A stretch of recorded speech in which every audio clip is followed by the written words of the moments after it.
Assalamualaikum warahmatullahi wabarakatuh. Hamdan wa syukron alaika ya Allah, wassalatu wassalamu alaika ya Rasulullah. Amma ba'du. Selamat pagi anak-anakku sekalian. Bagaimana kabar kalian hari ini? Mudah-mudahan kita semuanya diberikan kesehatan oleh Allah Subhanahu wa taala. Sebelum pembelajaran kita mulai kali ini, mari kita awali dengan bacaan Ummul Quran. Mudah-mudahan apa yang kita pelajari bermanfaat bagi kita semuanya. Ridho illah. Al-Fatihah.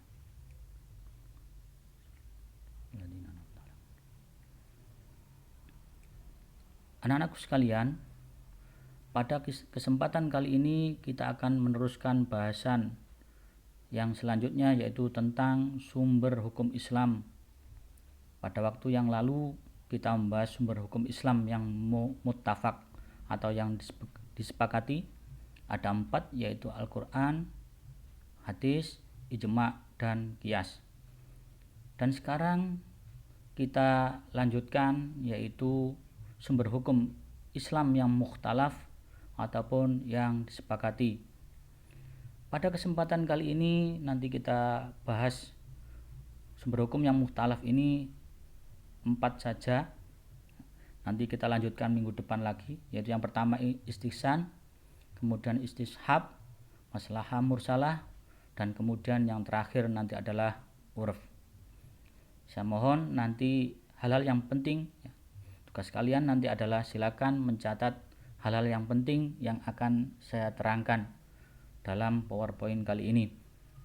Anak-anakku sekalian, sumber hukum Islam yang mukhtalaf atau yang tidak disepakati yang pertama yaitu istihsan, dari kata-kata hasanun. Secara bahasa berarti menganggap baik. Kemudian secara istilah yaitu berpindahnya mujtahid dari hukum yang dikehendaki oleh qiyas jali atau yang jelas kepada hukum yang dikehendaki oleh qiyas khafi atau yang samar-samar, atau dari ketentuan hukum kulli atau ketentuan hukum umum kepada ketentuan hukum juz'i ataupun khusus, karena ada dalil ataupun alasan yang lebih kuat menurut pandangan mujtahid.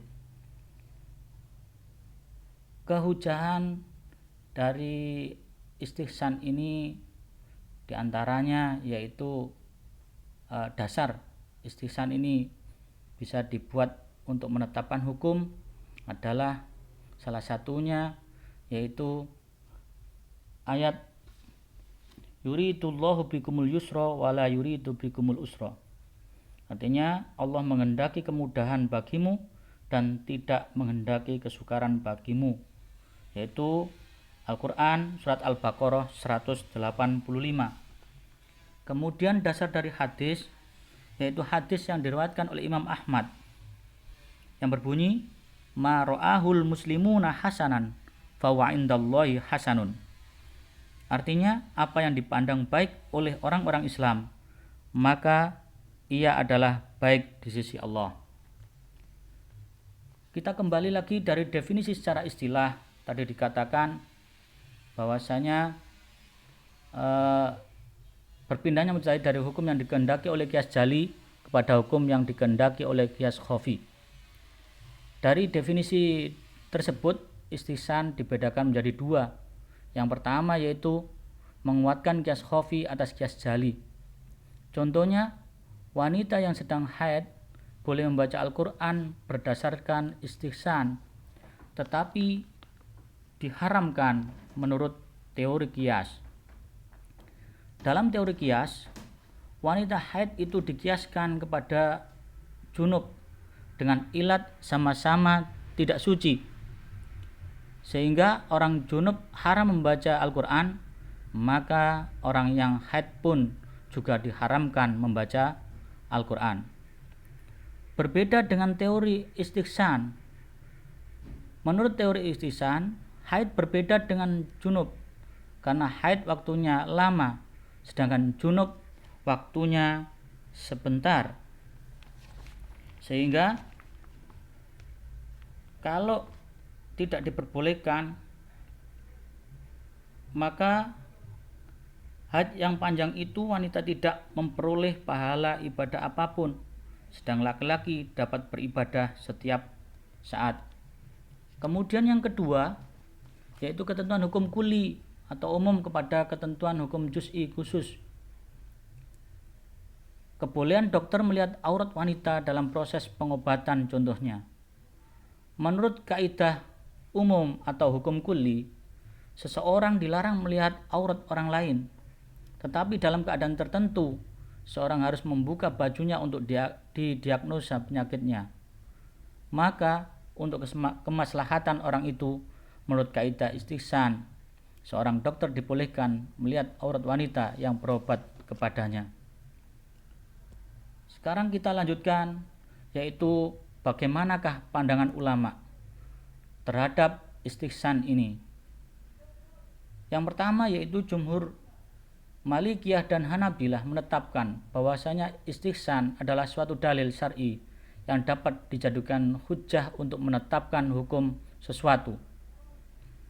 Menurut ulama Hanafiyah, menggunakan istihsan ini dengan alasan bahwa berdalil dengan istihsan itu sebenarnya sama dengan berdalil dengan qiyas khafi atau berdalil dengan istislah ataupun maslahah mursalah.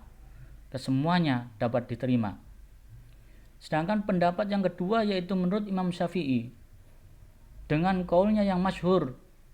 Beliau berkata, man istahsana faqad syara'a. Siapa yang berhujjah dengan istihsan, maka ia telah membuat sendiri hukum syara'. Imam Syafi'i berkeyakinan bahwa berhujjah dengan istihsan berarti telah menentukan syariat baru. Sedangkan yang berhak membuat syariat itu hanyalah Allah. Dari sinilah terlihat bahwasanya Imam Syafi'i beserta pengikutnya cukup keras dalam menolak masalah istihsan. Kemudian yang kedua yaitu istishab. Perlu diketahui bahwasanya istihsan ini lebih banyak digunakan oleh mazhab Hanafi. Kemudian yang kedua yaitu istishab. Secara bahasa berarti selalu menemani atau selalu menyertai. Sedangkan menurut istilah, istishab adalah menetapkan hukum menurut keadaan yang sebelumnya hingga ada dalil yang merubahnya. Contohnya seperti apa? Seseorang yang ragu-ragu apakah sudah wudhu atau belum, maka dalam keadaan seperti ini maka ketentuannya harus berpegang pada belum wudhu, karena hukum yang asal atau sebelumnya adalah orang tersebut belum punya wudhu sama sekali. Kemudian pandangan ulama terhadap istishab. Ulama Malikiyah, Syafi'iyah, Hanabilah, Dhahiriyah dan Syiah maupun Hanafiyah, istishab bisa menjadi hujjah secara mutlak untuk menetapkan hukum yang sudah ada selama belum ada dalil yang merubahnya. Kemudian yang kedua yaitu menurut ulama mutakallimin atau ahli kalam berpendapat bahwa istishab tidak bisa dijadikan dalil karena hukum yang ditetapkan pada masa lampau menghendaki adanya dalil. Sekarang kita lanjutkan yaitu yang ketiga, maslahah mursalah. Maslahah mursalah, maslahah itu adalah kemaslahatan, kemanfaatan, kebaikan. Sedangkan mursalah itu adalah secara bahasa maknanya terlepas. Kalau secara istilah, yaitu menetapkan hukum yang tidak ada dalil syaraknya, tetapi berdasarkan prinsip kemaslahatan atau manfaat yang lebih besar dan menolak kemadharatan. Contohnya banyak sekali. Mungkin kalian sudah tahu bagaimana ketika zaman Khalifah Abu Bakar yang mengumpulkan catatan-catatan ayat Al-Quran yang tercecer.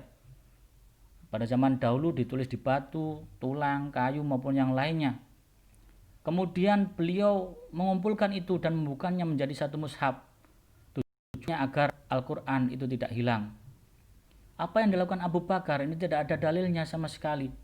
Tetapi demi kemaslahatan umum atau kemaslahatan yang lebih besar, maka hal itu harus dilakukan. Maka dibolehkan. Kemudian contoh yang kedua yaitu peraturan lalu lintas maupun rambu-rambunya.